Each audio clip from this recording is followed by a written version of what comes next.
我们高兴，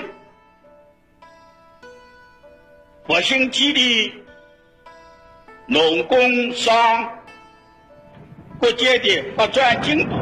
I recently finished reading the book The Generalissimo's Son by J. Taylor, one of the few full English language biographies about Chiang Ching-Kuo, former president of Taiwan and son of Chiang Kai-Shek. I was inspired to learn more about the former president after coming across his photo posted in a noodle shop in Hsinchu. He's the guy on the right. While looking at it, I thought back to being at the Chiang Kai-Shek Memorial in Taipei. The Generalissimo himself, Chiang Kai-Shek, his failings are well known in Taiwan. He had started the 228 massacre and initiated martial law, suppressing political dissent for decades. Every native Taiwanese I brought there had looked at the Generalissimo statue and then, quite matter-of-factly, told me, actually, he's not that popular in Taiwan.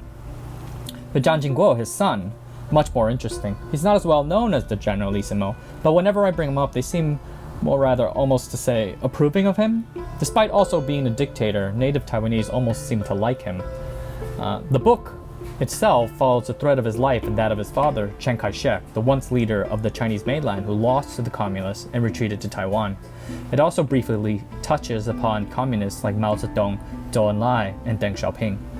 I learned a lot about the two presidents that I had never read anywhere before. Chiang Kai-Shek was a forceful and determined man, but the same traits would motivate him also split his party. In contrast, his son seems to be a pleaser. He's a competent worker who followed his father's words by the letter but worked around them because at the heart of it, he likes people and being liked by people. Chiang Kai-Shek never stopped wanting to retake the mainland after losing the Chinese Civil War in 1949. He led the army admirably through the Second Sino-Japanese War, which is now forgotten but on its own a truly epic war that happened just before the Second World War. But he was never able to stamp out the CCP, and in the end that was his greatest failure. As he lived out the rest of his life in Taiwan, aging into invalidity, he was strict, always casting his eye and that of the fellow mainlanders who came with him to Taiwan towards the mainland. So when even he died, he refused to be buried in Taiwan, and his coffin is still waiting for the day when it can be buried in his homeland. I learned a lot more also about the relationship between the CCP and the KMT here in this book. On one hand, they straight up, killed each other. They did, after all, war against each other when tens of thousands were killed and in some cases massacred. But on the other hand, there was some sort of familiarity I could feel. The two parties, and perhaps this seemed to be a little bizarre to me as an American fed on Marvel movies and black and white bad guys, collaborated twice before in events called the First and Second United Front against enemies outside of China. The first being the Northern Warlords and the second being the Japan and the Sino-Japanese War. The old guard CCP members like Zhou Enlai and Deng Xiaoping felt a kinship with Chiang Ching-Kuo and Kai-Shek in a way that I don't think is at all present in how Ma Ying-jeou and Xi Jinping met in a Singapore hotel a couple of years ago. And I think that hangs over the country's relations today.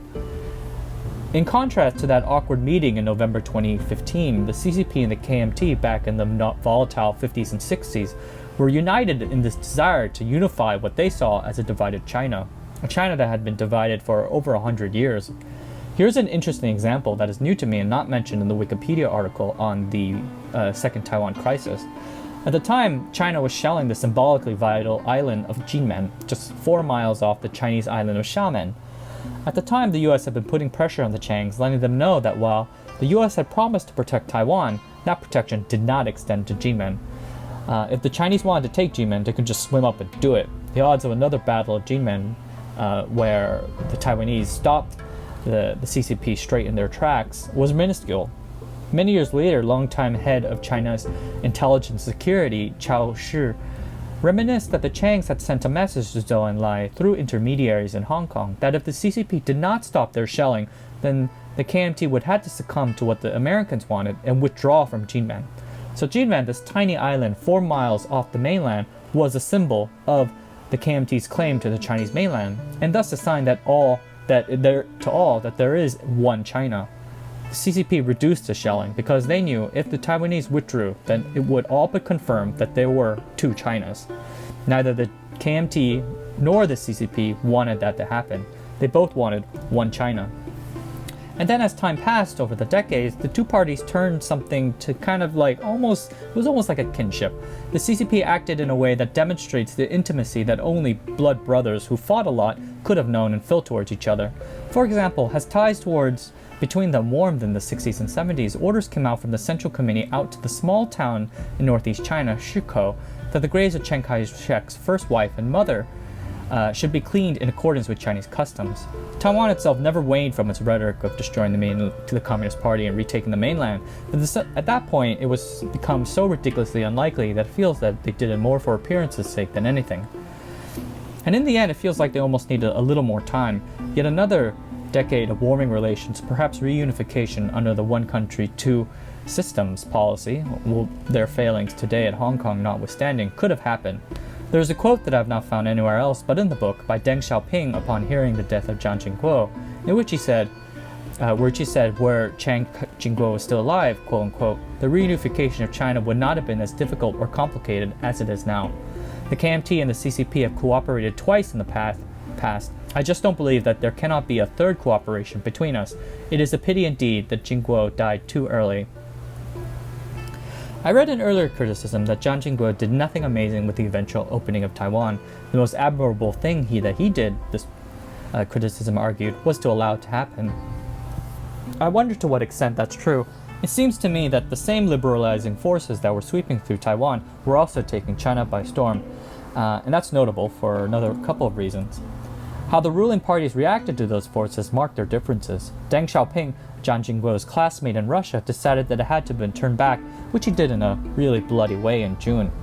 My Chinese teacher back in college introduced herself by saying that she had a brother who was at Tiananmen Square. Had a brother, but not anymore. It being so long ago, it's easy to forget that the CCP brought in soldiers to Beijing and gunned people down. Chiang Ching-Kuo of the ruling Kuomintang party decided that he would not stand in its way and instead managed energy. Nobody would be shot and police would not be deployed to vanish people into the prisons. At the Chiang Kai-Shek Memorial Hall, they have a photo remembrance of the transition towards democracy, and I looked at these stark black and white photos that showed protesting crowds of people facing down armor-clad police, and even an environment where the police was instructed to not shoot people, to not drag them away, to not vanish them into the prisons. The transition to democracy had been a stark, violent affair. It takes a certain type of government and a certain type of dictator at the top of the government with a certain type of cachet among his hardline right and left wings to handle a transition like this. It has now been 30 years since Chiang Ching-Kuo died, and Taiwan has passed the baton of power between opposing parties twice.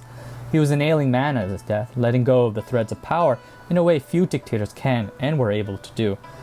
The time of his decline and eventual death were fraught with tension, but some society moved from an authoritative one to a democracy. There are some people who say that certain cultures can never sustain a democracy. I would be hard-pressed to say that's the case, but I do sort of feel that a democratic society needs to have enough comfort, security, and cohesiveness to have an open heart towards others. Otherwise, it descends into a bloody mess. Think back to the Arab Spring in 2011. At the time, when all these dictators are losing their support and power, there was an assumption that with the dictators out of the way, these countries would now be able to develop into future westernized democratic societies that would stand as solid US allies.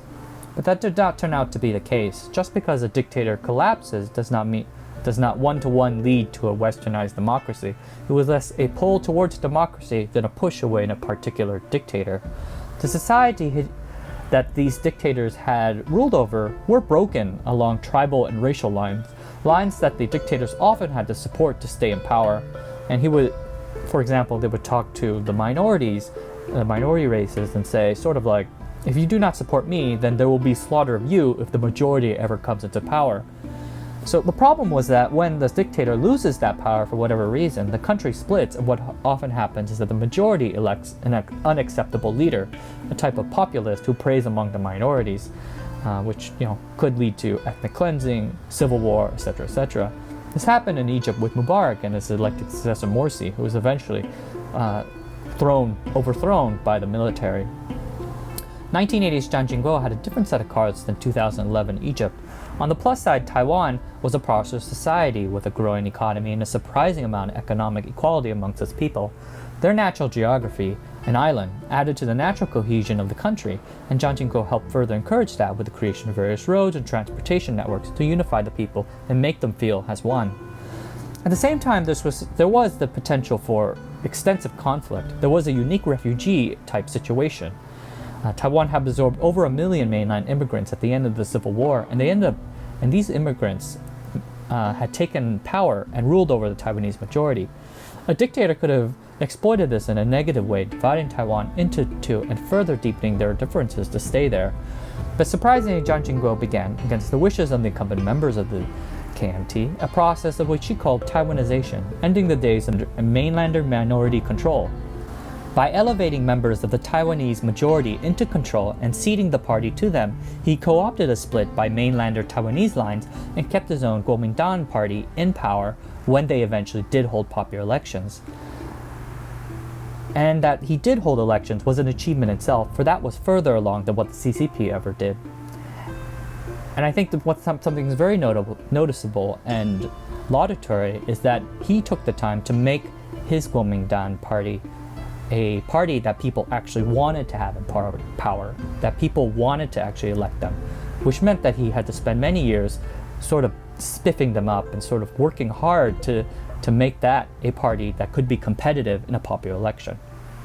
So going back to the Chiang Ching-Kuo photo, I think what struck me most about this photo is that it is there in the first place. I've been to a lot of shops and I've never seen a single similar photo of Chiang Kai-Shek.